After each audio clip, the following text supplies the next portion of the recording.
ಆತ್ಮೀಯ ವಿದ್ಯಾರ್ಥಿಗಳೇ, ನಾನು Mallikarjun Siddareddy, challenge coaching classes Sindhanur, district Raichur.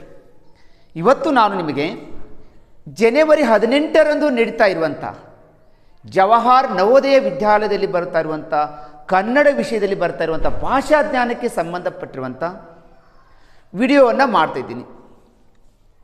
Navodaya ಅರ್ಜಿಯನ್ನು ಸಲ್ಲಿಸಿ ಕನ್ನಡ ವಿಷಯದಲ್ಲಿ ಕಡಿಮೆ ಅಂಕಗಳನ್ನು ತೆಗೆದುಕೊಳ್ಳುವಂಥ ವಿದ್ಯಾರ್ಥಿಗಳಿಗಾಗಿಯೇ ಪ್ರತಿದಿನ ಭಾಷಾ ಜ್ಞಾನಕ್ಕೆ ಸಂಬಂಧಪಟ್ಟಿರುವಂಥ ಗದ್ಯಾಂಶವನ್ನು ತೆಗೆದುಕೊಳ್ತಾ ಇದ್ದೀನಿ.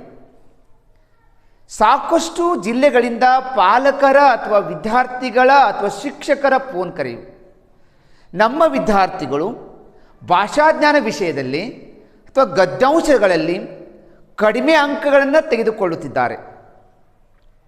ಅವರು ಹೆಚ್ಚು ಅಂಕವನ್ನು ತೆಗೆದುಕೊಳ್ಬೇಕಾದ್ರೆ ಏನು ಮಾಡಬೇಕು ಅಂತ ಒಂದು ಫೋನ್ ಕರೆ ಬಂದಾಗ ಗ್ರಾಮೀಣ ಪ್ರದೇಶದ ವಿದ್ಯಾರ್ಥಿಗಳಿಗೆ ಮತ್ತು ಪ್ರತಿಭಾವಂತ ವಿದ್ಯಾರ್ಥಿಗಳಿಗೆ ಮತ್ತು ಕನ್ನಡದಲ್ಲಿ ಕಡಿಮೆ ಅಂಕವನ್ನು ತೆಗೆದುಕೊಳ್ಳುವ ವಿದ್ಯಾರ್ಥಿಗಳಿಗಾಗಿಯೇ ನಾನು ಪ್ರತಿದಿನ ಒಂದು ಗದ್ಯ ಭಾಗವನ್ನು ಯಾವ ರೀತಿ ಓದಬೇಕು, ಯಾವ ರೀತಿ ಉತ್ತರಿಸಬೇಕು, ಯಾವ ರೀತಿ ಹೆಚ್ಚು ಅಂಕವನ್ನು ಪಡಿಬೇಕು ಅನ್ನೋದನ್ನು ನಾನು ವಿಡಿಯೋ ಕೊಡ್ತಾ ಇದ್ದೀನಿ.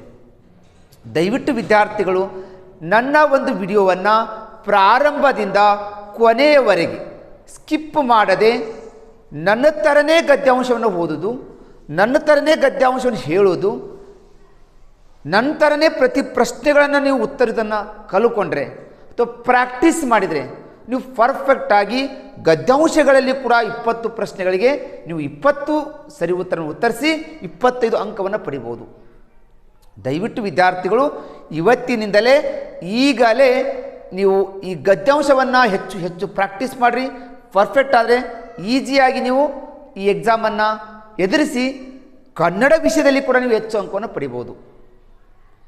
ಈ ಥರ ನಮ್ಮ ಚಾಲೆಂಜ್ ನವೋದಯ ತರಬೇತಿ ಕೇಂದ್ರವು ಈ ಸ್ಪರ್ಧಾತ್ಮಕ ಪರೀಕ್ಷೆಗೆ ಇರುವಂಥ ನವೋದಯ ಶಾಲೆ, ಸೈನಿಕ ಶಾಲೆ, ಮಿಲಿಟರಿ ಶಾಲೆ, ಕಿತ್ತೂರು ಕನ್ಯಾವಸತಿ ಶಾಲೆ, ಮೊರಾರ್ಜಿ ಶಾಲೆ, ಆದರ್ಶ ಶಾಲೆ ಈ ಒಂದು ಸ್ಪರ್ಧಾತ್ಮಕ ಪರೀಕ್ಷೆಗಳಿಗಾಗಿ ನಮ್ಮ ಚಾಲೆಂಜ್ ನವೋದಯ ತರಬೇತಿ ಕೇಂದ್ರದಿಂದ 20 ವರ್ಷದ ಅನುಭವ ಹೊಂದಿರುವಂತಹ ಶಿಕ್ಷಕರ ತಂಡದಿಂದ ಬೇರೆ ಬೇರೆ ವಿಷಯಗಳಿಗೆ ಸಂಬಂಧಪಟ್ಟಿರುವಂಥ ಲೈವ್ ಕ್ಲಾಸಸ್ಗಳನ್ನು, ವಿಡಿಯೋ ಕ್ಲಾಸಸ್ಗಳನ್ನು, ಯೂಟ್ಯೂಬ್ ಕ್ಲಾಸನ್ನು ಕೊಡ್ತಾನೆ ಬರ್ತಿದ್ದೀವಿ. ದಯವಿಟ್ಟು ವಿದ್ಯಾರ್ಥಿಗಳು ನಮ್ಮ ಎಲ್ಲ ವಿಡಿಯೋಗಳನ್ನು, ಯೂಟ್ಯೂಬ್ ಕ್ಲಾಸಸ್ಗಳನ್ನು ಉಪಯೋಗಿಸಿಕೊಳ್ಳಿ, ಹೆಚ್ಚು ಅಂಕವನ್ನು ಪಡೀರಿ ಅಂತ ಹೇಳುತ್ತಾ ಇವತ್ತು ನಾನು ನಿಮಗೆ ಗದ್ಯಪಾಠಕ್ಕೆ ಸಂಬಂಧಪಡ್ತಾ ಇರುವಂಥ ಮಾಸ್ಟರ್ ಕ್ಲಾಸ್ 11ರ ಒಂದು ಕ್ಲಾಸನ್ನು ಕೊಡ್ತಾ ಇದ್ದೀನಿ.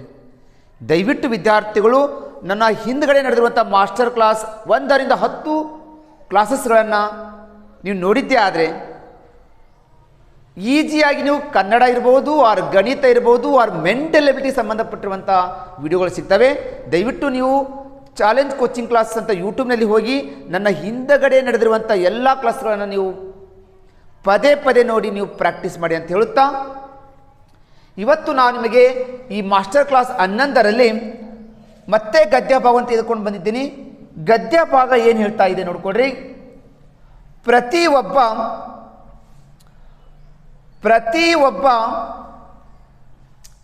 ಪ್ರತಿಯೊಬ್ಬನು ಶರಮನೆಯ ತನಿಖೆ ನಡೆಸಲು ಹೋದಾಗ ಅಲ್ಲೊಬ್ಬ ತರುಣ ಕೈದಿಯನ್ನು ಕಂಡನು. ಅಯ್ಯ, ನೀನು ಮಾಡಿದ ಅಪರಾಧವೇನು ಎಂದು ಕೇಳಿದಾಗ ಕೈದಿಯು, ಸ್ವಾಮಿ, ನಾನು ಬೀದಿಯಲ್ಲಿ ಬರುವಾಗ ನೆಲದ ಮೇಲೆ ಬಿದ್ದಿದ್ದ ಹಗ್ಗದ ತುಂಡನ್ನು ಕಂಡೆ. ಯಾರಿಗೂ ಅದು ಬೇಕಿಲ್ಲವೆಂದು ತಿಳಿದು ಕೈಗೆತ್ತಿಕೊಂಡು ಮನೆಗೆ ನಡೆದೆ ಎಂದನು. ಇದರಿಂದ ಆಶ್ಚರ್ಯಗೊಂಡ ಮಂತ್ರಿಯು ಅವನ ಬಗ್ಗೆ ಕನಿಕರ ತಾಳಿದನು. ಶರಮನೆಯ ಅಧಿಕಾರಿಯನ್ನು ಕರೆಯಿಸಿ, ಏನಯ್ಯ, ಈ ಯುವಕನನ್ನೇಕೆ ಸೆರೆಯಲ್ಲಿರಿಸಿದ್ದೀರಿ? ಅವನು ಒಂದು ಹಗ್ಗದ ತುಂಡನ್ನು ತೆಗೆದುಕೊಂಡನಂತೆ ಎಂದು ವಿಚಾರಿಸಿದನು. ಅದಕ್ಕೆ ಅಧಿಕಾರಿಯು, ಸ್ವಾಮಿ, ಹಗ್ಗದ ತುದಿಯಲ್ಲಿ ಏನಿತ್ತೆಂದು ಅವನನ್ನೇ ಕೇಳಿ ಎಂದಾಗ ಮಂತ್ರಿಯು ಕೈದಿಯ ಕಡೆ ತಿರುಗಿ ನೋಡಲು ಅವನು, ಸ್ವಾಮಿ, ನನ್ನ ಗ್ರಹಚಾರ ಹಗ್ಗದ ತುದಿಯ ಹಸುವನ್ನು ಕಟ್ಟಿತ್ತು ಎಂದನು. ಈ ಥರ ಕನ್ನಡವನ್ನು ಫಸ್ಟ್ ನಿರರ್ಗಳವಾಗಿ ಓದುವುದನ್ನು ಕಲಿಯಿರಿ. ನೆಕ್ಸ್ಟು ಓದುತ್ತಾ ಓದುತ್ತಾ ಪ್ರತಿ ವಾಕ್ಯವನ್ನು ಅರ್ಥ ಮಾಡ್ಕೋತ ಹೋಗ್ರಿ. ಇಡೀ ಗದ್ಯಾಂಶವನ್ನು ನೀವು ಅರ್ಥ ಮಾಡಿಕೊಂಡು ತಿಳ್ಕೊಂಡು ಅದನ್ನೆಲ್ಲ ಗ್ರಹಿಕೆ ಮಾಡಿಕೊಂಡಿದ್ರೆ ಈಸಿಯಾಗಿ ನೀವು ಪ್ರಶ್ನೆಗೆ ಉತ್ತರಿಸಲಿಕ್ಕೆ ಸಾಧ್ಯ ಆಗ್ತಾ ಹೋಗುತ್ತೆ. ಹಾಗಾದರೆ ವಿದ್ಯಾರ್ಥಿಗಳೇ, ಈಗ ಗದ್ಯಾಂಶವನ್ನು ಯಾವ ರೀತಿ ಓದಬೇಕಂತ ಗೊತ್ತಾಯಿತು, ಯಾವ ರೀತಿ ಅರ್ಥ ಮಾಡ್ಕೋಬೇಕು, ಪ್ರತಿ ವಾಕ್ಯವನ್ನು ತಿಳ್ಕೊಳ್ಳಿ. ಒಬ್ಬ ಮಂತ್ರಿಯೊಬ್ಬನ ಏನು ಮಾಡ್ತಾನೆ, ಶರಮನೆ ಮೀನ್ಸ್ ಬಂದಿಖಾನೆ, ಜೈಲಿಗೆ ಹೋಗ್ತಾರೆ. ಆ ಮಂತ್ರಿ ಜೈಲಿಗೆ ಹೋದಾಗ ತನಿಖೆ ನಡೆಸಲು ಹೋಗ್ತಾರೆ. ಅಲ್ಲಿ ಒಂದು ಶರಮನೆಯಲ್ಲಿರುವಂಥ ಅಥವಾ ಬಂದಿಖಾನೆಯಲ್ಲಿ ಏನು ಈ ಕಳ್ಳತನ ಮಾಡಿಕೊಂಡು ಬಂದಿರುವಂಥ ಕಳ್ಳರಿರ್ತಾರಲ್ಲ, ಅವರನ್ನು ತನಿಖೆ ಮಾಡಲು, ಅವ್ರನ್ನ ವಿಚಾರಿಸಲು ಅಂತ ಏನು ಮಾಡ್ತಾನೆ ಮಂತ್ರಿ, ಆ ಬಂದಿಖಾನೆಗಳಿಗೆ ಹೋಗ್ತಾನೆ ಅಥವಾ ಜೈಲಿಗೆ ಹೋಗ್ತಾನೆ, ಸೆರೆಮನೆಗೆ ಹೋಗ್ತಾನೆ. ಆ ಸೆರೆಮನೆ ಅಥವಾ ಬಂದಿಖಾನೆಗೆ ಹೋದಾಗ ಅಲ್ಲಿ ಏನು ಮಾಡ್ತಾನೆ, ಆ ಮಂತ್ರಿಯು ಅಲ್ಲಿ ಒಬ್ಬ ತರುಣನನ್ನು ಕಾಣ್ತಾನೆ, ಯುವಕನನ್ನು ಕಾಣ್ತಾನೆ, ಒಬ್ಬ ವ್ಯಕ್ತಿನ ಕಾಣ್ತಾನೆ ಆ ಮಂತ್ರಿ. ಆ ಮಂತ್ರಿ ಆ ಯುವಕನನ್ನು ನೋಡಿದಾಗ ಅಥವಾ ಕೈದಿಯನ್ನು ಕಂಡಾಗ, ಕೈದಿ ಅಂತ ಸೆರೆಹಾಳು, ಕಳ್ಳ ಅಂತ ಅರ್ಥ. ಅವನು ಹಿಡ್ಕೊಂಬಂದು ಆ ವ್ಯಕ್ತಿನೇ ಮಾಡ್ತಿರ್ತಾರೆ, ಸೆರೆಮನೆಯಲ್ಲಿ ಬಂಧಿಸಿರ್ತಾರಲ್ಲ ಅವನಿಗೆ ಕೈದಿ ಅಥವಾ ಸೆರೆಹಾಳು ಅಂತ ಕರಿಬೋದು. ಆ ಕೈದಿಯನ್ನು ನೋಡಿದ ತಕ್ಷಣ ಮಂತ್ರಿ ಏನು ಮಾಡ್ತಾನೆ, ಆ ಯುವಕನಿಗೆ, ಆ ತರುಣನಿಗೆ ಏನು ಪ್ರಶ್ನೆ ಮಾಡ್ತಂದ್ರ, ಅಯ್ಯ ನೀನು ಮಾಡಿದ ಅಪರಾಧವೇನು ಎಂದು ಮಂತ್ರಿ ಏನು ಮಾಡ್ತಾನೆ, ಆ ಯುವಕನನ್ನು ಕೇಳ್ತಾನೆ. ನಿನ್ನ ಈ ಸೆರೆಮನೆಯಲ್ಲಿ, ಈ ಬಂದಿಖಾನೆಯಲ್ಲಿ ನಿನ್ನ ಸೆರೆ ಇಟ್ಟಿದ್ದಾರೆ, ಯಾಕೆ ನೀ ಅಂತ ತಪ್ಪು ಏನು ಮಾಡಿದ್ದೀಯಾ, ಅಯ್ಯ ನೀನು ಮಾಡಿದ ಅಪರಾಧ ಏನು, ನೀ ಅಂಥದ್ದು ಏನು ಕೆಟ್ಟದನ್ನು ಮಾಡಿದ್ಯಾ, ನೀನು ಯಾಕೆ ಈ ಸೆರೆಮನೆಯಲ್ಲಿ ಬಂಧಿಸಿಟ್ಟಿದ್ದಾರೆ ಅಂತ ಮಂತ್ರಿ ಆ ಯುವಕ ಇರುವಂಥ ಕೈದಿಯನ್ನು ಪ್ರಶ್ನೆ ಮಾಡ್ತಾರೆ. ಆವಾಗ ಕೇಳಿದಾಗ ಆ ಕೈದಿ ಅಥವಾ ಆ ಯುವಕ ಅಥವಾ ಆ ಅಪರಾಧಿ, ಆ ಸೆರೆಹಾಳು ಏನು ಉತ್ತರ ಕೊಡ್ತಾನೆ ಮಂತ್ರಿಗೆ ಅಂತ ನೋಡ್ಕೊಳ್ಳಿ. ಸ್ವಾಮಿ, ನಾನು ಬೀದಿಯಲ್ಲಿ ಬರುವಾಗ ಅಥವಾ ನಾನು ದಾರಿಯಲ್ಲಿ ಬರುವಾಗ ನೆಲದ ಮೇಲೆ ಬಿದ್ದಿದ್ದ ಹಗ್ಗದ ತುಂಡು, ನಾನು ದಾರಿಗುಂಟ ಬರ್ತಾ ಇದ್ದೆ, ಆ ದಾರಿಯಲ್ಲಿ ಒಂದು ಉದ್ದವಾದ ಹಗ್ಗ ಬಿದ್ದಿತ್ತು. ಆ ಹಗ್ಗದ ತುಂಡನ್ನು ಕಂಡೆ, ನಾನು ಆ ದಾರಿ ಹೋಗಬೇಕಾದಾಗ ಉದ್ದವಾದ ಒಂದು ಹಗ್ಗ ಬಿದ್ದಿತ್ತು, ಹಗ್ಗವನ್ನು ನೋಡಿದೆ,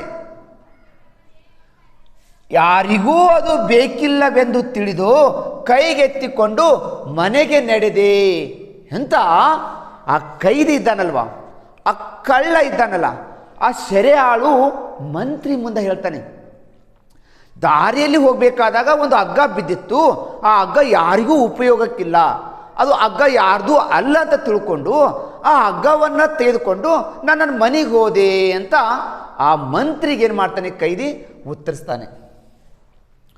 ಇದರಿಂದ ಆಶ್ಚರ್ಯಗೊಂಡ್ತಾನೆ ಮಂತ್ರಿಗೆ. ಆಶ್ಚರ್ಯ ಆಗುತ್ತೆ, ದಾರಿಯಲ್ಲಿ ಬಿದ್ದಿರುವಂಥ ಒಂದು ಹಗ್ಗದ ತುಂಡನ್ನು ಇವು ಮನೆಗೆ ಎತ್ತಿಕೊಂಡು ಹೋದರೆ ಇವನು ಯಾಕೆ ಈ ಸೆರೆಮನೆಯಲ್ಲಿ ತಂದಿಟ್ಟಿದ್ದಾರಾ ಅಂತ ತಿಳ್ಕೊಂಡು ಆ ಮಂತ್ರಿಗೆ ಆಶ್ಚರ್ಯ ಆಗ್ತದೆ. ಅವಾಗ ಏನು ಮಾಡ್ತಾನೆ, ಆಶ್ಚರ್ಯಗೊಂಡು ಮಂತ್ರಿ ಏನು ಮಾಡ್ತಾನೆ, ಅವನ ಬಗ್ಗೆ ಕನಿಕರ ಬರುತ್ತೆ, ಅವನ ಮೇಲೆ ಪ್ರೀತಿ ಬರುತ್ತೆ. ಏನು ಅಪರಾಧ ಮಾಡದೇ ಇರುವಂಥ ಒಬ್ಬ ವ್ಯಕ್ತಿನ ತಂದು ಈ ಬಂದಿಖಾನೆಯಲ್ಲಿ ಇಟ್ಟಿದ್ದಾರಲ್ವಾ, ಈ ಜೈಲಿನಲ್ಲಿ ಇಟ್ಟಿದ್ದಾರಲ್ವಾ, ಈ ಸೆರೆಮನೆಯಲ್ಲಿ ಇಟ್ಟಿದ್ದಾರಾ ಅಂತ ತಿಳ್ಕೊಂಡು ಮಂತ್ರಿ ಆ ಒಂದು ಕೈದಿ ಅಥವಾ ಯುವಕನ ಮೇಲೆ ಕನಿಕರ ಬರುತ್ತೆ. ಅವಾಗ ಏನು ಮಾಡ್ತಾನಂದ್ರೆ ಆ ಮಂತ್ರಿ ಆ ಸೆರೆಮನೆಯ ಅಧಿಕಾರಿಯನ್ನು ಕರೆಸ್ತಾನೆ. ಸೆರೆಮನೆಯನ್ನು ಅಥವಾ ಬಂದಿಖಾನೆ ಅಥವಾ ಜೈಲರಿದಲ್ಲಿದ್ದಾರಲ್ಲ ಅಲ್ಲಿರುವಂಥ ಒಬ್ಬ ಅಧಿಕಾರಿನ ಕರೆಸ್ತಾನೆ. ಅಧಿಕಾರಿಯನ್ನು ಕರೆಸಿ ಮಂತ್ರಿ ಕೇಳ್ತಾನೆ, ಏನಯ್ಯ ಈ ಯುವಕನನ್ನೇಕೆ ಸೆರೆಮನೆಯಲ್ಲಿರಿಸಿದ್ದೀರಿ, ಈ ಯುವಕನನ್ನು, ಈ ವ್ಯಕ್ತಿಯನ್ನು ಯಾಕೆ ನೀವು ಬಂದಿಖಾನೆಯಲ್ಲಿ ಇಟ್ಟಿದ್ದೀರಿ, ಯಾಕೆ ಇವನನ್ನು ಸೆರೆಮನೆಯಲ್ಲಿ ಇಟ್ಟಿದ್ದೀರಿ ಅಂತ ತಿಳ್ಕೊಂಡು ಮಂತ್ರಿ ಏನು ಮಾಡ್ತಾನೆ, ಆ ಅಧಿಕಾರಿಗೆ ಪ್ರಶ್ನೆ ಮಾಡ್ತಾನೆ, ಯಾಕೆ ಈ ಯುವಕನನ್ನು ಸೆರೆಮನೆಯಲ್ಲಿ ಇರಿಸಿದ್ದೀರಿ, ಅವನು ಒಂದು ಹಗ್ಗದ ತುಂಡನ್ನು ತೆಗೆದುಕೊಂಡನಂತೆ ಬರೀ ದಾರಿಯಲ್ಲಿ ವೇಸ್ಟ್ ಆಗಿರುವಂಥ ಒಂದು ಹಗ್ಗದ ತುಂಡನ್ನು ತೆಗೆದುಕೊಂಡಾನಂತೆ. ಬರೇ ಒಂದು ಹಗ್ಗದ ತುಂಡನ್ನು ತೆಗೆದುಕೊಂಡದಕ್ಕೇ ಇವು ನೀವು ಸೆರೆಮನೆಯಲ್ಲಿ ಇಟ್ಟಿದ್ದೀರಾ ಅಂತ ಆ ಅಧಿಕಾರಿನ ಮಂತ್ರಿಯು ವಿಚಾರಿಸ್ತಾನೆ.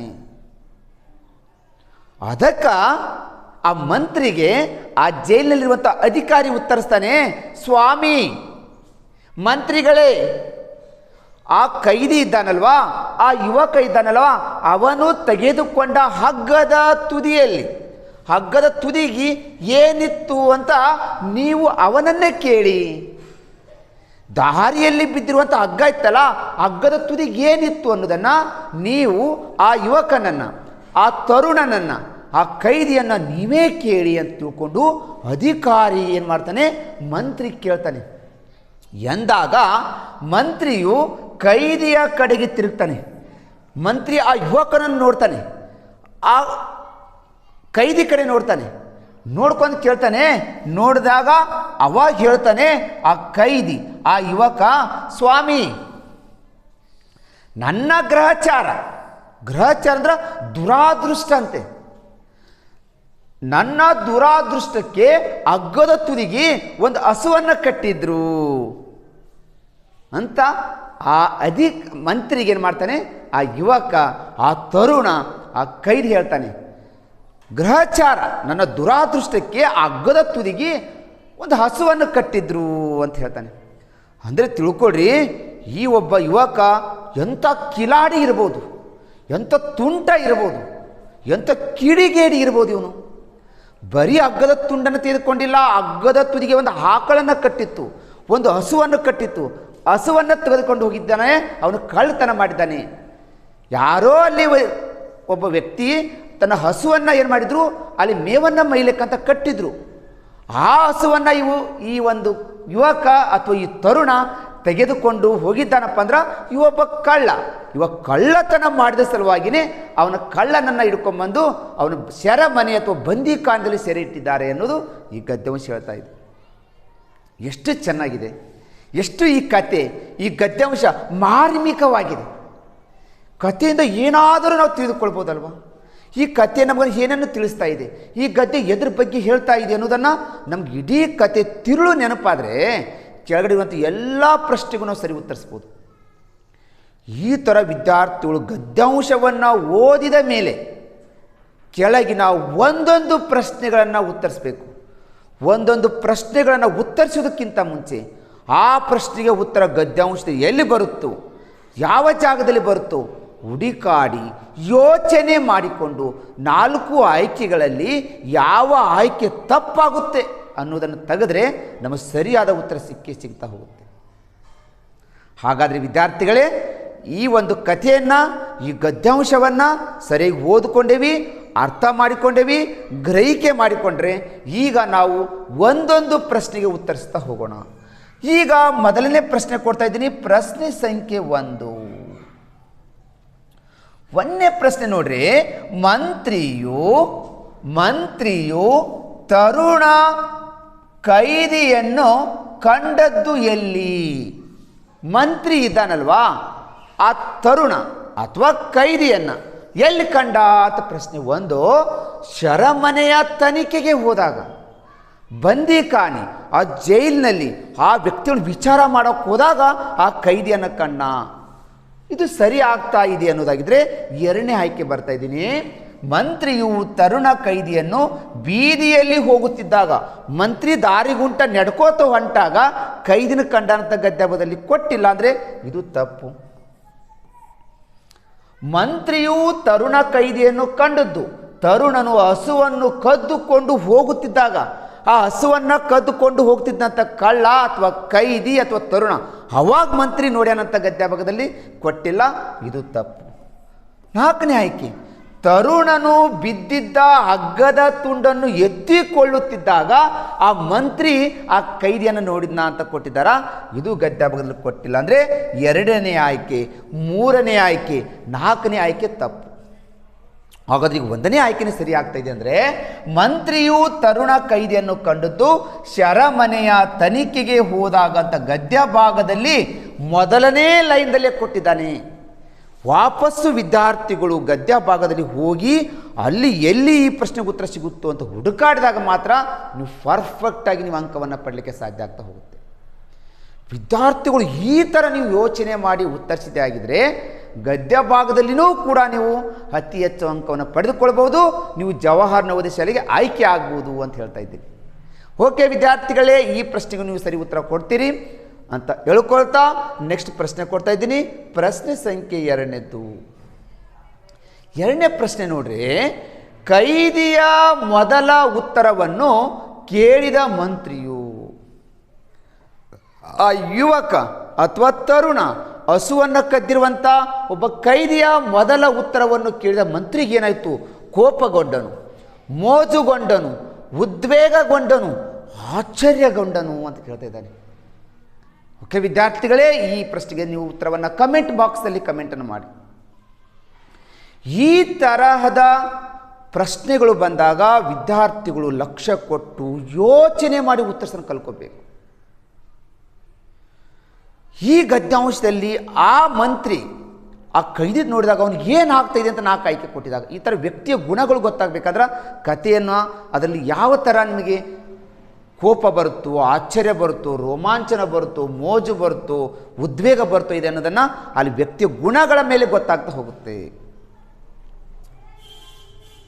ವಿದ್ಯಾರ್ಥಿಗಳೇ, ಕೈದಿ ಮೊದಲ ಉತ್ತರವನ್ನು ಕೇಳಿದ ಮಂತ್ರಿ ಕೋಪಗೊಂಡು, ಕೋಪ ಅಂತಂದರೆ ನಿಮ್ಗೆ ಗೊತ್ತಾಗಬೇಕು, ಅವ್ರು ಭಾಳ ಸಿಟ್ಟು ಬಂತಂತೆ. ಸಿಟ್ಟು ಬಂತು ಅಂತ ಗದ್ಯ ಬದಲು ಏನೋ ಗೊತ್ತಾಗುತ್ತೆ ನಮಗೆ. ಆ ಮಂತ್ರಿ ಸಿಟ್ಟು ಬಂತ, ಕೈದಿ ಹೇಳಿದ ತಕ್ಷಣವೇ ಸಿಟ್ಟು ಬಂದಿಲ್ಲ ಅಂದರೆ ಇದು ತಪ್ಪು. ಎರಡನೇದು, ಕೈದಿಯ ಮೊದಲ ಉತ್ತರವನ್ನು ಕೇಳಿದ ಮಂತ್ರಿಗೆ ಮೋಜುಗೊಂಡಂತೆ. ಮೋಜು ಅಂತಂದ್ರೂ ಕೂಡ ಅಷ್ಟೇ ಸಂತೋಷ ಅಂತನ ಅರ್ಥ. ಮೋಜುಗೊಂಡಂತ ಸಂತೋಷ ಐತೆ ಅಂತ ಅವ್ನು ಕೇಳಿದ ತಕ್ಷಣವೇ. ಹಂಗಂದ್ರೆ ಮೋಜುಗೊಂಡನು ಅಂದರೆ ಇದು ಗದ್ಯ ಭಾಗದಲ್ಲಿ ಕೊಟ್ಟಿಲ್ಲ, ತಪ್ಪು. ಉದ್ವೇಗಗೊಂಡನು ಅಂತ ಕೊಡ್ತಾರೆ. ಉದ್ವೇಗ ಅಂದ್ರೆ ಭಯಪಟ್ರಂತೆ. ಆ ಕೈದಿ ಮೊದಲ ಪ್ರಶ್ನೆಗೆ ಉತ್ತರ ಕೊಟ್ಟ ತಕ್ಷಣವೇ ಮಂತ್ರಿ ಭಯ ಆಯ್ತಂತೆ. ಗದ್ಯ ಭಾಗದಲ್ಲಿ ಭಯ ಆಗಿಲ್ಲ ಅಂದರೆ ಇದು ತಪ್ಪು. ಗದ್ಯಾಂಶದಲ್ಲಿ ಕೊಟ್ಟಿದ್ದಾರೆ, ಗದ್ಯಾಂಶದಲ್ಲಿ ಕೊಟ್ಟಿದ್ದಾರೆ. ವಾಪಸ್ಸು ಈ ಗದ್ಯ ಭಾಗದಲ್ಲಿ ನೋಡ್ಕೊಳ್ರಿ. ಕೈದಿಯ ಮೊದಲ ಉತ್ತರವನ್ನು ಅಂದರೆ ಮಂತ್ರಿ ಕೇಳಿದ ಮೊದಲ ಪ್ರಶ್ನೆಗೆ ಮೊದಲ ಉತ್ತರವನ್ನು ಕೊಟ್ಟಿರುವಂಥ ಕೈದಿಯ ಕೇಳಿದ ಪ್ರಶ್ನೆಗೆ ಆ ಒಂದು ಮಂತ್ರಿಗೆ ಆಶ್ಚರ್ಯಗೊಂಡನು, ಆಶ್ಚರ್ಯವಾಯಿತು ಅಂತ ಕೊಟ್ಟಿದ್ದಾರೆ. ಅಂದರೆ ಸರಿಯಾದ ಉತ್ತರ 4 ಸರಿಯಾಗ್ತಾ ಹೋಗುತ್ತೆ. ಈ ಥರ ಗದ್ಯವನ್ನು ಅರ್ಥ ಮಾಡಿಕೊಂಡಿರುವಂಥ ವಿದ್ಯಾರ್ಥಿಗಳು ನೀವು ಪರ್ಫೆಕ್ಟಾಗಿ ನೀವು ಉತ್ತರವನ್ನು ಉತ್ತರಿಸ್ಬೋದು. ಸ್ವಲ್ಪ ಗದ್ಯಾಂಶಗಳಿಗೆ ನೀವು ಪರ್ಫೆಕ್ಟ್ ಉತ್ತರ ಬರಬೇಕಾದ್ರೆ ಸಮಾನಾರ್ಥಕ ಪದಗಳು, ವಿರುದ್ಧಾರ್ಥಕ ಪದಗಳು, ಈ ಥರ ನೀವು ಸಾಕಷ್ಟು ಒಂದು ವ್ಯಾಕ್ಯಾಬುಲರಿನ ಶಬ್ದ ಸಂಗ್ರಹ ನಿಮ್ಮಲ್ಲಿ ಇತ್ತು ಅಂದರೆ ಕಥೆಗಳು ಚೆನ್ನಾಗಿ ಅರ್ಥ ಆಗಲಿಕ್ಕೆ ಸಾಧ್ಯ ಆಗುತ್ತೆ. ಓಕೆ ವಿದ್ಯಾರ್ಥಿಗಳೇ, ಹಾಗಾದ್ರೆ ಎರಡನೇ ಪ್ರಶ್ನೆಗೆ ಸರಿಯಾದ ಉತ್ತರ 4 ಅಂತ ಹೇಳುತ್ತಾ ನೆಕ್ಸ್ಟ್ ಪ್ರಶ್ನೆ ಕೊಡ್ತಾ ಇದ್ದೀನಿ. ಪ್ರಶ್ನೆ ಸಂಖ್ಯೆ 3. ಪ್ರಶ್ನೆ ಸಂಖ್ಯೆ 3ನೇದು ನೋಡ್ರಿ. ಕೊಡೋದಕ್ಕಿಂತ ಮುಂಚೆ ನಮ್ಮ ಚಾಲೆಂಜ್ ನವೋದಯ ತರಬೇತಿ ಕೇಂದ್ರದಿಂದ ಈ ನವೋದಯ ಪರೀಕ್ಷೆ ಬರೆಯುತ್ತಿರುವಂಥ ವಿದ್ಯಾರ್ಥಿಗಳಿಗಾಗಿ ಉಚಿತವಾಗಿ ಯೂಟ್ಯೂಬ್ ಕ್ಲಾಸಸ್ಗಳನ್ನು, ವಿಡಿಯೋ ಕ್ಲಾಸಸ್ಗಳನ್ನು, ಈ ಥರ ನಾವು ಒಂದು ನುರಿತ ಅನುಭವ ಹೊಂದಿದ ಒಂದು ಶಿಕ್ಷಕರ ತಂಡದಿಂದ ಪ್ರತಿ 3 ವಿಷಯಗಳಿಗೆ ಸಂಬಂಧಪಟ್ಟಿರುವಂಥದ್ದು, ಮೆಂಟಲ್ ಎಬಿಲಿಟಿ ಇರ್ಬೋದು, ಭಾಷಾ ಜ್ಞಾನ ಇರ್ಬೋದು, ಅಂಕಗಣಿತಕ್ಕೆ ಸಂಬಂಧಪಟ್ಟಿರುವಂತಹ ನವೋದಯ ಸಿಲೆಬಸ್ನಲ್ಲಿ ಬರ್ತಾ ಇರುವಂಥ ಒಂದು ಅಧ್ಯಾಯದ ಮೇಲೆ ಪ್ರತಿದಿನ ನಾವು ಯೂಟ್ಯೂಬ್ ಕ್ಲಾಸಸ್ ಆ್ಯಂಡ್ ವಿಡಿಯೋ ಕ್ಲಾಸನ್ನು ಕೊಡ್ತಾನೆ ಬರ್ತಾ ಇದ್ದೀವಿ. ಈ ಥರ ನವೋದಯ ಪರೀಕ್ಷೆಯನ್ನು ಬರೀತಿರುವಂಥ ವಿದ್ಯಾರ್ಥಿಗಳು ನಾವು ಕೊಡ್ತಾ ಇರುವಂಥ ಉಚಿತ ಶಿಕ್ಷಣವನ್ನು ನವೋದಯ ಪ್ಯಾಟರ್ನ್ ಪ್ರಕಾರ ಹೇಳ್ತಾ ಇರುವಂಥ ಅಧ್ಯಾಯವಾರು ವಿಷಯಗಳನ್ನು ಸರಿಯಾಗಿ ತಿಳಿದುಕೊಳ್ಳಿ. ನೀವು ಕೂಡ ನವೋದಯ ಪರೀಕ್ಷೆಯಲ್ಲಿ ಹೆಚ್ಚು ಅಂಕವನ್ನು ಪಡೆದುಕೊಂಡು ನವೋದಯ ಶಾಲೆಗೆ ಆಯ್ಕೆ ಆಗಬೇಕನ್ನೋದು ನಮ್ಮ ಚಾಲೆಂಜ್ ನವೋದಯ ತರಬೇತಿ ಕೇಂದ್ರದ ಒಂದು ಗುರಿಯಾಗಿದೆ. ದಯವಿಟ್ಟು ಬಡ ವಿದ್ಯಾರ್ಥಿಗಳು, ಗ್ರಾಮೀಣ ಪ್ರದೇಶ ವಿದ್ಯಾರ್ಥಿಗಳು ಈ ನಮ್ಮ ಉಚಿತವಾಗಿರುವಂಥ ಕ್ಲಾಸನ್ನು ಉಪಯೋಗಿಸಿಕೊಳ್ಳಿ. ನಿಮಗೆ ಉಪಯೋಗ ಆದರೆ ನಿಮ್ಮ ಸ್ನೇಹಿತರಿಗೆ, ನಿಮ್ಮ ಬೇರೆ ಬೇರೆ ಗ್ರೂಪ್ಗಳಿಗೆ ಶೇರ್ ಮಾಡಿ. ಒಟ್ಟಾರೆಯಾಗಿ ವಿದ್ಯಾರ್ಥಿಗಳು ಈ ನವೋದಯ ಎಕ್ಸಾಮ್ದ ಪ್ಯಾಟರ್ನ್ ತಿಳಿದುಕೊಂಡು ಎಕ್ಸಾಮನ್ನು ಬರೆದಿದ್ದೆ ಆದರೆ ಅವರು ಕೂಡ ಅತಿ ಹೆಚ್ಚು ಅಂಕವನ್ನು ಪಡಿಬೋದು. ಓಕೆ ವಿದ್ಯಾರ್ಥಿಗಳೇ, ಹಾಗಾದರೆ ನಾನು ಕೊಡ್ತಾ ಇರುವಂಥ ಕ್ಲಾಸಸ್ಗಳು ನಿಮ್ಗೆ ಇಷ್ಟ ಆದರೆ ಲೈಕ್ ಬಟನ್ ಒತ್ತಿ.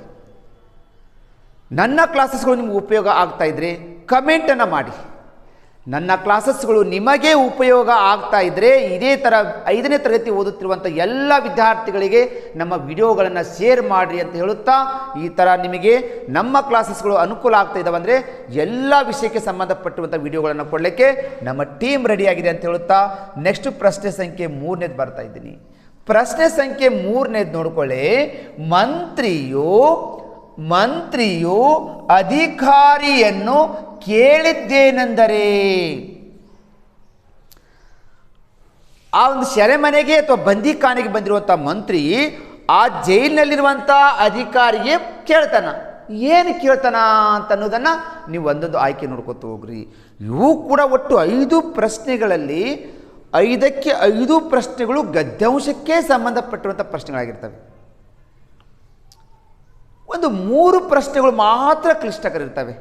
ಈ ವಾಕ್ಯಾವಳಿಗೆ ಒಪ್ಪುವ ತಲೆಬರಹ ಕೊಡಿ, ಈ ವಾಕ್ಯಾವಳಿಗೆ ಶೀರ್ಷಿಕೆ ಕೊಡಿ, ಈ ಪದದ ವಿಲೋಮ ಪದ ಕೊಡಿ, ಈ ವಾಕ್ಯಗಳು ಎದರ ಬಗ್ಗೆ ಹೇಳ್ತಾ ಇದೆ, ಈ ವಾಕ್ಯಾವಳಿಯ ಉದ್ದೇಶ ಏನು ಅಂತ ಪ್ರಶ್ನೆಗಳು ಬಂದಾಗ ಇಂಥ ಪ್ರಶ್ನೆಗಳು ಗದ್ಯಾಂಶದಲ್ಲಿ ಸಿಗುವುದಿಲ್ಲ.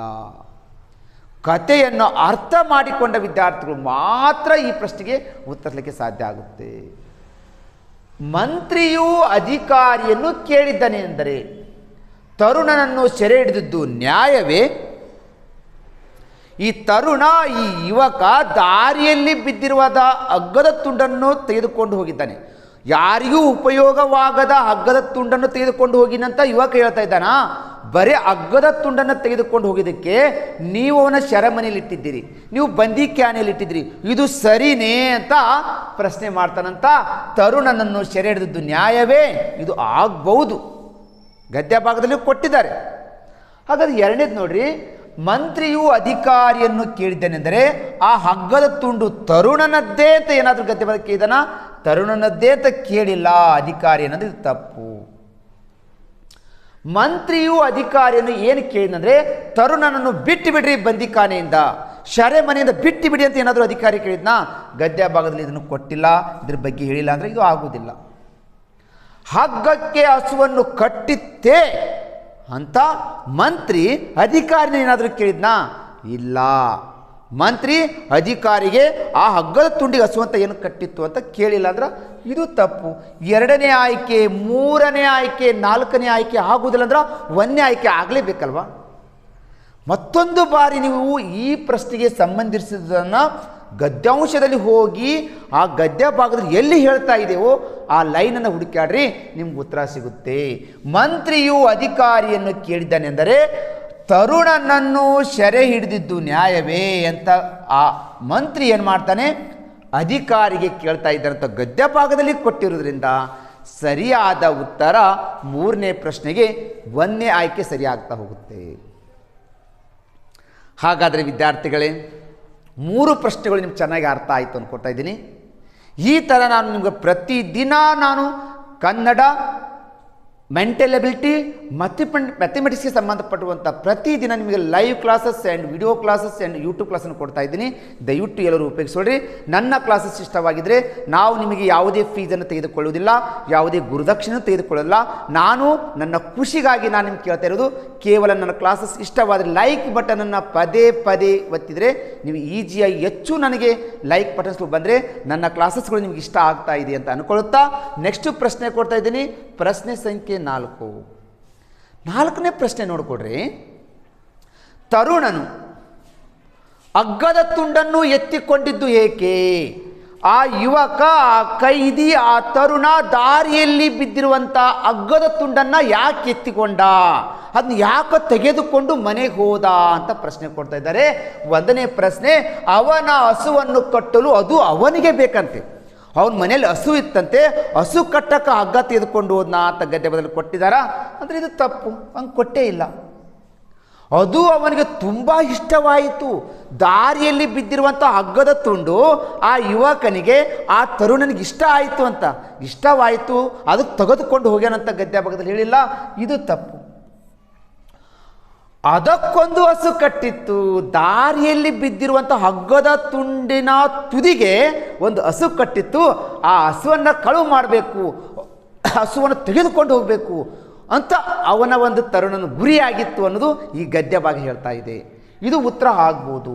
ಆದರೆ 4ನೇ ಆಯ್ಕೆ ಆ ಹಗ್ಗ ಯಾರದ್ದೂ ಅಲ್ಲಂತೆ. ಹಗ್ಗ ಯಾರ್ದೂ ಅಲ್ಲ, ಅದಕ್ಕೆ ಖಾಲಿ ಬಿದ್ದಿತ್ತು, ಅದಕ್ಕೇನೂ ಕಟ್ಟಿದ್ಲ ಅಂತ ಗದ್ಯ ಕೊಟ್ಟಿಲ್ಲ ಅಂದರೆ ಇದು ತಪ್ಪು. ಹಾಗಾದರೆ 4ನೇ ಪ್ರಶ್ನೆ, ತರುಣನು ಹಗ್ಗದ ತುಂಡನ್ನು ಎತ್ತಿಕೊಂಡಿದ್ದು ಏಕೆಂದರೆ ಅದಕ್ಕೊಂದು ಹಸು ಕಟ್ಟಿತ್ತು, ಆ ಹಸುವನ್ನು ಕಳುವು ಮಾಡಬೇಕನ್ನೋದು ಆ ಯುವಕನ ಆ ತರುಣನ ಗುರಿಯಾಗಿತ್ತು. ಅದಕ್ಕೆ ಅವನೊಬ್ಬ ತುಂಟ ಕಿಲಾಡಿ ಅಂತ ಕೊಟ್ಟಿದ್ದಾರೆ ಪದವನ್ನು ಗದ್ಯ ಭಾಗದಲ್ಲಿ. ಅವನೊಬ್ಬ ತುಂಟ ಕಿಡಿಗೇಡಿ ಒಬ್ಬ ಕಳ್ಳ ಇದ್ನ. ಆದ್ದರಿಂದ ಆ ಹಗ್ಗದ ತುದಿಯ ಕಟ್ಟಿರುವಂಥ ಹಸುವನ್ನು ತೆಗೆದುಕೊಂಡು ಹೋಗಿದ್ನ ಅಂತ ಅನ್ನೋದಾಗಿದ್ದರೆ ಪ್ರಶ್ನೆ ಸಂಖ್ಯೆ 4ಕ್ಕೆ ಸರಿಯಾದ ಉತ್ತರ 3 ಸರಿಯಾಗ್ತಾ ಹೋಗುತ್ತೆ. ಓಕೆ ವಿದ್ಯಾರ್ಥಿಗಳೇ, ಹಾಗಾದ್ರೆ ನೆಕ್ಸ್ಟ್ ಪ್ರಶ್ನೆ ಕೊಡೋದಕ್ಕಿಂತ ಮುಂಚೆ ನಮ್ಮ ಚಾಲೆಂಜ್ ನವೋದಯ ತರಬೇತಿ ಕೇಂದ್ರ ಪ್ರತಿ ವರ್ಷ ಬೇಸಿಗೆ ತರಬೇತಿ ಶಿಬಿರವನ್ನು ಹಮ್ಮಿಕೊಳ್ಳುತ್ತೆ. 6ನೇ ತರಗತಿ, 7ನೇ ತರಗತಿ, 8ನೇ ತರಗತಿ, 9ನೇ ತರಗತಿ, 10ನೇ ತರಗತಿ ವಿದ್ಯಾರ್ಥಿಗಳಿಗಾಗಿ ಗಣಿತ, ವಿಜ್ಞಾನ, ಇಂಗ್ಲೀಷು, ಗ್ರಾಮರ್ ಪ್ಲಸ್ ಸ್ಪೋಕನ್ ಕ್ಲಾಸಸ್ಸನ್ನು ನುರಿತ ಅನುಭವ ಹೊಂದಿರುವಂಥ ದಾವಣಗೆರೆ ಜಿಲ್ಲೆ, ವಿಜಯಪುರ ಜಿಲ್ಲೆ, ಅದೇ ಥರ ಚಿತ್ರದುರ್ಗ, ಅದೇ ಥರ ಹುಬ್ಬಳ್ಳಿ, ಈ ಥರ ಅಲ್ಲದೆ ಬೇರೆ ಬೇರೆ ರಾಜ್ಯಗಳಿಂದ ಅನುಭವ ಹೊಂದಿರುವಂಥ ಶಿಕ್ಷಕರನ್ನ ತೆಗೆದುಕೊಂಡು ಬಂದು ನಮ್ಮ ಮಕ್ಕಳು ಕಠಿಣವಾದ ವಿಷಯಗಳನ್ನು ಸರಳವಾದ ವಿಷಯಗಳಲ್ಲಿ ಬೋಧನೆ ಮಾಡಲಿಕ್ಕೆ ನಮ್ಮ ಚಾಲೆಂಜ್ ಟೀಮ್ ರೆಡಿ ಆಗ್ತಾಯಿದೆ. ದಯವಿಟ್ಟು ನಿಮ್ಮ ಮಕ್ಕಳು 6, 7, 8, 9, 10ನೇ ತರಗತಿ ಕನ್ನಡ ಮಾಧ್ಯಮ ಅಥವಾ ಇಂಗ್ಲೀಷ್ ಮಾಧ್ಯಮದಲ್ಲಿ ಆದರೂ ಇರ್ಬೋದು. ಬೇಸಿಗೆ ತರಬೇತಿ ಶಿಬಿರ ಏಪ್ರಿಲ್ 5ರಿಂದ ಸ್ಟಾರ್ಟ್ ಆಗುತ್ತೆ. ಮೇ 25, 26ಗೆ ನಮ್ಮ ಟೋಟಲಿಯಾಗಿ ಸೈನ್ಸು, ಮ್ಯಾಥ್ಸು, ಇಂಗ್ಲೀಷ್ ಪ್ಲಸ್ ಗ್ರಾಮರ್ನ ಪರ್ಫೆಕ್ಟಾಗಿ ಹೇಳ್ಕೊಡ್ತಾ ಇದ್ದೀವಿ. ನಿಮ್ಮ ಮಕ್ಕಳನ್ನು ಈ ಬೇಸಿಗೆ ತರಬೇತಿ ಶಿಬಿರಕ್ಕೆ ಸೇರಿಸಬೇಕಂದ್ರೆ ಈಗಲೇ ಪ್ರವೇಶಗಳು ಪ್ರಾರಂಭವಾಗಿವೆ. ಆಸಕ್ತಿ ಇರುವ ಪಾಲಕರು ಮತ್ತು ವಿದ್ಯಾರ್ಥಿಗಳು ರಾಯಚೂರು ಜಿಲ್ಲೆಯ ಸಿಂಧನೂರಿನಲ್ಲಿರುವಂಥ ಚಾಲೆಂಜ್ ನವೋದಯ ತರಬೇತಿ ಕೇಂದ್ರಕ್ಕೆ ನೀವು ಸೇರಬೇಕು. ಬೇಸಿಗೆ ತರಬೇತಿ ಶಿಬಿರಕ್ಕೆ ನೀವು ಆಯ್ಕೆ ಮಾಡ್ಕೋಬೇಕಂದ್ರೆ 7760 333143 ನಂಬರ್ಗೆ ಕರೆ ಮಾಡಿಕೊಂಡು ಬೇಸಿಗೆ ತರಬೇತಿ ಶಿಬಿರ ಬಗ್ಗೆ ತಿಳಿದುಕೊಳ್ಬೋದು. ಅಥವಾ 9900206243 ನಂಬರಿಗೆ ಕಾಲ್ ಮಾಡಿದ್ರು ಕೂಡ ಬೇಸಿಗೆ ತರಬೇತಿ ಶಿಬಿರ ಬಗ್ಗೆ ತಿಳಿಸಿಕೊಡ್ತಾರೆ. ಅಥವಾ 9944977112 ನಂಬರಿಗೆ ಕರೆ ಮಾಡಿದರೆ ನಮ್ಮ ಚಾಲೆಂಜ್ ನವೋದಯ ತರಬೇತಿ ಕೇಂದ್ರದ ಶಿಬಿರದ 6ರಿಂದ 10ನೇ ತರಗತಿಯ ಒಂದು ಸಿಲೆಬಸ್ ಇರ್ಬೋದು, ಫೀಸ್ ಸ್ಟ್ರಕ್ಚರ್ ಇರ್ಬೋದು, ಇದ್ರ ಬಗ್ಗೆ ಎಲ್ಲವನ್ನು ನೀವು ಇನ್ಫಾರ್ಮೇಷನ್ ತೆಗೆದುಕೊಳ್ಳೋಕ್ಕೆ ಈ ನಂಬರಿಗೆ ಕರೆ ಮಾಡಿಕೊಳ್ಳಿ. ಈಗಲೇ ಪ್ರವೇಶಗಳು ಪ್ರಾರಂಭವಾಗಿವೆ ಅಂತ ಹೇಳುತ್ತಾ ನೆಕ್ಸ್ಟ್ ಕೊಡ್ತಾ ಇದ್ದೀನಿ ಪ್ರಶ್ನೆ ಸಂಖ್ಯೆ 5. ಸ್ವಾಮಿ, ನನ್ನ ಗ್ರಹಚಾರ ಹಗ್ಗದ ತುದಿಗೆ ಹಸುವನ್ನು ಕಟ್ಟಿತ್ತು, ಇದರಿಂದ ಕೈದಿಯ ಬಗ್ಗೆ ನೀವು ಏನು ತಿಳ್ಕೊಂತೀರಿ? ಗದ್ಯ ಭಾಗದಲ್ಲಿ ಲಾಸ್ಟ್ ಪ್ರಶ್ನೆ, ಲಾಸ್ಟ್ ಲೈನ ಕೊಟ್ಟಿದ್ದಾರೆ. ಗ್ರಹಚಾರ ದುರಾದೃಷ್ಟ. ನೋಡಿ ಏನು ಕೇಳ್ತಾನೆ ಅಂದರೆ, ಮಂತ್ರಿ ಕೇಳ್ತಾನೆ, ಅಧಿಕಾರಿ ಮಂತ್ರಿ ಹೇಳ್ತಾನೆ, ಮಂತ್ರಿಗಳೇ ಹಗ್ಗದ ತುದಿಗೆ ಏನು ಕಟ್ಟಿತ್ತನ್ನ ಆ ಯುವಕನಿಗೆ ನೀವೇ ಕೇಳ್ರಿ ಅಂದಾಗ ಆವಾಗ ಮಂತ್ರಿ ಕೈದಿ ಕಡೆ ಹೊಳ್ಳಿ ಕೇಳ್ತಾನೆ. ಅವಾಗ ಕೈದಿ ಹೇಳ್ತಾನೆ, ಸರ್ ಸ್ವಾಮಿ, ನನ್ನ ಗ್ರಹಚಾರ, ನನ್ನ ದುರಾದೃಷ್ಟಕ್ಕ ಹಗ್ಗದ ತುದಿಗೆ ಒಂದು ಹಸು ಕಟ್ಟಿತ್ತು, ಹಸುನು ನಾ ತೊಗೊಂಡು ಹೋಗ್ಬಿಟ್ಟು ನನ್ನ ಮನೆಗೆ ಕಳುವು ಮಾಡೀನಿ, ಆ ಹಸುವನ್ನು ತೆಗೆದುಕೊಂಡು ಹೋಗೀನಿ ಅಂತ ಹೇಳಿದಾಗ ನೀವು ಆ ಕೈದಿಯ ಬಗ್ಗೆ, ಆ ಒಂದು ಯುವಕನ ಬಗ್ಗೆ, ತರುಣನ ಬಗ್ಗೆ ಈ ಗದ್ಯಾಂಶನ ಓದಿರುವಂಥದ್ದು ಏನು ತಿಳ್ಕೊತೀರಿ ಅನ್ನೋದೇ ಇಲ್ಲಿ ಪ್ರಶ್ನೆ. ಅವನು ಏನೂ ತಿಳಿಯದವನಂತ, ಅವನು ಏನೂ ತಿಳಿಯದವನಾಗಿದ್ದರೆ ಆ ಹಗ್ಗ ಅಲ್ಲ, ಆ ಹಗ್ಗದ ಹಸುವನ್ನು ತೆಗೆದುಕೊಂಡು ಹೋಗ್ತಾ ಇದ್ದಿಲ್ಲ ಅಂದರೆ ಇದು ತಪ್ಪಾಗುತ್ತೆ. ಅವನೊಬ್ಬ ಕಿಲಾಡಿ. ಕಿಲಾಡಿ ಅಂದ್ರೆ ತುಂಟ, ಕಿಡಿಗೇಡಿ, ಕಳ್ಳ ಅಂತ ಅರ್ಥ. ಬರೀ ಹಗ್ಗನ್ನು ತೆಗೆದುಕೊಂಡು ಹೋಗಿಲ್ಲ, ಹಗ್ಗದ ತುದಿಯ ಕಟ್ಟುವಂಥ ಹಸುವನ್ನು ತೆಗೆದುಕೊಂಡು ಹೋಗಿದ್ದಾನಂದರೆ ಅವನೊಬ್ಬ ಕಿಲಾಡಿ ಇದ್ದಾನೆ, ಒಬ್ಬನ ತುಂಟ ಇದ್ದಾನೆ, ಒಬ್ಬ ಕಿಡಿಗೇಡಿ ವ್ಯಕ್ತಿ ಇದ್ದಾನ ಅಂತ ನಮ್ಗೆ ಅನಿಸ್ತಾ ಇದೆ. ಅಂದರೆ ಈ ಆಯ್ಕೆನ ಅಲ್ಲಿಗೆ ಸ್ಟಾಪ್ ಮಾಡಿ 3ನೇ ಆಯ್ಕೆ ಬರ್ತೀವಿ. ಅವನೊಬ್ಬ ಪ್ರಾಮಾಣಿಕ. ಅವನೊಬ್ಬ ಪ್ರಾಮಾಣಿಕ ಆಗಿದ್ದರೆ ಬೇರೆಯವರ ಹಸುವನ್ನು ಕದ್ದುಕೊಂಡು ಹೋಗ್ತಿದ್ದಿಲ್ಲ. ಅವನು ಒಬ್ಬ ಅಪ್ರಾಮಾಣಿಕ ಅಂತ ಕರಿಬೋದು, ಪ್ರಾಮಾಣಿಕ ಅಂತ ಆಗುವುದಿಲ್ಲ. ಅವನು ಸುಳ್ಳುಗಾರ, ಅವ ಸುಳ್ಳು ಹೇಳ್ತಾ ಇಲ್ಲ, ಸತ್ಯವನ್ನು ಹೇಳ್ತಾ ಇದ್ದಾನೆ. ಹಗ್ಗವದ ತುಂಡಿಗೆ ಹಸುವನ್ನು ಕಟ್ಟಿತ್ತು, ಹಗ್ಗದ ಜೊತೆಗೆ ಹಸುವನ್ನು ತೆಗೆದುಕೊಂಡು ಹೋಗಿದ್ನಿ ಅಂತ ಹೇಳ್ತಾ ಇದ್ದಾನೆ. ಅಂದರೆ ಇದು ಸುಳ್ಳುಗಾರ ಆಯ್ಕೆ ಆಗುವುದಿಲ್ಲ. ಸ್ವಾಮಿ, ನನ್ನ ಗ್ರಹಚಾರ ಹಗ್ಗದ ತುದಿಗೆ ಹಸುವನ್ನು ಕಟ್ಟಿತ್ತು, ಇದರಿಂದ ಕೈದಿ ಬಗ್ಗೆ ನಾವು ಏನು ಹೇಳ್ಬೋದು ಅಂದರೆ ಅವನೊಬ್ಬ ಕಿಲಾಡಿ ಅಂತ ಹೇಳ್ಬೋದು, ಅವನೊಬ್ಬ ಕಿಡಿಗೇಡಿ ಅಂತ ಹೇಳ್ಬೋದು, ಅವನೊಬ್ಬ ತುಂಟ ಅಂತ ಉತ್ತರ ಕೊಡ್ಬೋದು. ಈ ಥರ 3 ಆಯ್ಕೆಗಳನ್ನು ತೆಗೆದ್ರೆ ನಮಗೆ ಸರಿಯಾದ ಉತ್ತರ ಸಿಗ್ಲಿಕ್ಕೆ ಸಾಧ್ಯ ಆಗ್ತಾ ಇದೆ. ಈ ಥರ ವಿದ್ಯಾರ್ಥಿಗಳು ನೀವು ಪ್ರತಿಯೊಂದು ಗದ್ಯ ಭಾಗವನ್ನು ಲಕ್ಷ ಕೊಟ್ಟು ಓದಿಕೊಂಡು ಅರ್ಥ ಮಾಡಿಕೊಂಡು ಎಲ್ಲ ಪ್ರಶ್ನೆಗಳಿಗೆ ಗದ್ಯ ಭಾಗದಲ್ಲಿ ನೀವು ಉತ್ತರ ಹುಡುಕಾಡಿದರೆ ಗದ್ಯಾಂಶದಲ್ಲಿ ಹೆಚ್ಚು ಅಂಕವನ್ನು ಪಡಿಬೋದು ಅಂತ ಹೇಳ್ತಾ ಇದ್ದೀನಿ. ಓಕೆ ವಿದ್ಯಾರ್ಥಿಗಳೇ, ಈ ಥರ ನಾವು ಪ್ರತಿದಿನ ನಮ್ಮ ಚಾಲೆಂಜ್ ನವೋದಯ ತರಬೇತಿ ಕೇಂದ್ರದಿಂದ ನುರಿತ ಅನುಭವ ಹೊಂದಿರುವಂಥ ಒಂದು ಟೀಚರ್ಸ್ಗಳಿಂದ ಎಲ್ಲ ನವೋದಯದ ಉಚಿತ ಕ್ಲಾಸನ್ನು ಕೊಡ್ತಾ ಇದ್ದೀವಿ. ದಯವಿಟ್ಟು ಉಪಯೋಗಿಸ್ಕೊಳ್ಳಿ. ಅದರ ಜೊತೆಗೆ ಈ ಒಂದು ನಮ್ಮ ಚಾಲೆಂಜ್ ನವೋದಯ ತರಬೇತಿ ಕೇಂದ್ರದಲ್ಲಿ ನಡೀತಾ ಇರುವಂಥ ಸೈನಿಕ ಶಾಲೆ, ನವೋದಯ ಶಾಲೆ, ಮಿಲಿಟರಿ ಶಾಲೆಗಳ ಬಗ್ಗೆ ಏನಾದರೂ ಇನ್ಫಾರ್ಮೇಷನ್ ಬೇಕು, ಈ ಪರೀಕ್ಷೆಗಳ ಬಗ್ಗೆ ಇನ್ಫಾರ್ಮೇಷನ್ ಬೇಕಾಗಿತ್ತಂದರೆ 9449771212 ಬಸವರಾಜ್ ನಂಬರಿಗೆ ಕರೆ ಮಾಡ್ಬೋದು, ಅಥವಾ 9900206243 ಇದು ನನ್ನದು ಮಲ್ಲಿಕಾರ್ಜುನ್ ಸಿದ್ಧರೆಡ್ಡಿ ಸರ್ದು. ಈ ನಂಬರಿಗೆ ಕಾಲ್ ಮಾಡಿದ್ರೆ ಈ ಸ್ಪರ್ಧಾತ್ಮಕ ಪರೀಕ್ಷೆಗಳ ಬಗ್ಗೆ ನಿಮಗೆ ಸಂಪೂರ್ಣವಾದ ವಿವರಣೆಯನ್ನು ನಾವು ತಿಳಿಸ್ಕೊಳ್ಳಿಕ್ಕೆ ನಾವು ಪ್ರಯತ್ನ ಮಾಡ್ತಿದ್ದೀವಿ. ಈ ಥರ ಕರ್ನಾಟಕದಲ್ಲಿ ಟಾಪ್ ಕೋಚಿಂಗ್ ಸೆಂಟರ್ಗಳಲ್ಲಿ ಮೂಲಭೂತ ಸೌಲಭ್ಯ ಹೊಂದಿದ ನುರಿತ ಅನುಭವ ಹೊಂದಿರುವಂಥ ಶಿಕ್ಷಕರ ತಂಡದಿಂದನೇ ಈ ಸ್ಪರ್ಧಾತ್ಮಕ ಪರೀಕ್ಷೆಗಳಿಗೆ ನಮ್ಮ ಒಂದು ತರಬೇತಿ ಕೇಂದ್ರವು ಸಜ್ಜು ಮಾಡ್ತಾ ಇದೆ. ಆಸಕ್ತಿ ಇರುವಂಥ ಪಾಲಕರು ನಮ್ಮ ಒಂದು ತರಬೇತಿ ಕೇಂದ್ರಕ್ಕೆ ಒಂದು ಬಾರಿ ಭೇಟಿ ಕೊಟ್ಟು ನಿಮ್ಮ ಮಕ್ಕಳಿಗೆ ತರಬೇತಿಯನ್ನು ಸೇರಿಸ್ರಿ ಅಂತ ಹೇಳುತ್ತಾ, ಈ ಥರ ನಮ್ಮ ಒಂದು ಉಚಿತವಾದ ಕ್ಲಾಸಸ್ ನಿಮಗೆ ಬೇಕಾದರೆ ನಿಮ್ಮ ಮೊಬೈಲ್ದಲ್ಲಿ ಯೂಟ್ಯೂಬ್ ಚಾನಲಲ್ಲಿ ಹೋಗಿ ಚಾಲೆಂಜ್ ಕೋಚಿಂಗ್ ಕ್ಲಾಸಸ್ ಸಿಂಧನೂರು ಅಂತ ಸರ್ಚ್ ಮಾಡಿ ನೀವು ಅಲ್ಲಿ ಸಬ್ಸ್ಕ್ರೈಬ್ ಆಗಿ ಪಕ್ಕದಲ್ಲಿರುವಂಥ ಬೆಲ್ ಐಕನ್ ಗಂಟೆಯನ್ನು ಒತ್ತುಕೊಂಡ್ರೆ ನಮ್ಮ ಎಲ್ಲ ಕ್ಲಾಸಸ್ಗಳು ನಿಮಗೆ ಉಪಯೋಗಕ್ಕೆ ಬರ್ತವೆ. ನಿಮಗೆ ನೋಟಿಫಿಕೇಷನ್ ಸಿಗುತ್ತೆ. ಎಲ್ಲ ಕ್ಲಾಸನ್ನು ನೀವು ಉಪಯೋಗಿಸ್ಕೊಳ್ಳಿ. ನಿಮ್ಮ ಮಕ್ಕಳಿಗೆ ಹೆಚ್ಚು ಅಂಕವನ್ನು ಪಡಲಿಕ್ಕೆ ನಮ್ಮ ವಿಡಿಯೋಗಳು ಸಹಾಯವಾಗ್ತಾ ಇದ್ದವು. ನಿಮಗೆ ಉಪಯೋಗ ಆದರೆ ಬೇರೆ ಬೇರೆ ಗ್ರೂಪ್ಗಳಿಗೆ ಶೇರ್ ಮಾಡಿ ಬೇರೆ ಬೇರೆ ಬಡ ವಿದ್ಯಾರ್ಥಿಗಳಿಗೆ ಇದರ ಬಗ್ಗೆ ತಿಳಿಸ್ಕೊಡಿ ಅಂತ ಹೇಳುತ್ತಾ ಇಲ್ಲಿಗೆ ನನ್ನ ಈ ಕ್ಲಾಸನ್ನು ಮುಗಿಸ್ತಾ ಇದ್ದೀನಿ. ವಂದನೆಗಳು.